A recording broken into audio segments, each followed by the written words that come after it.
I'm not sure which iSpeak class to take. Message builder, visual storytelling, spontaneous presentations? Why not take them all? In this custom workshop created specifically for Dell, you'll get to experience all three topics. And then you can decide if you want to go get the deep dive and take the full day workshop of each topic. In the message builder section, you'll learn how to open with power, how to structure and organize a persuasive message, and how to close with confidence.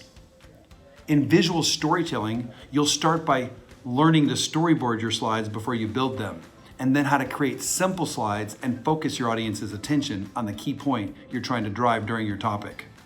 And then spontaneous presentations, everyday conference calls, team meetings, Q&A section of a presentation.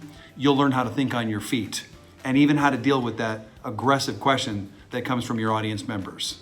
If this sounds like an experience you'd like, an opportunity to try all three topics, we look forward to seeing you in an upcoming class.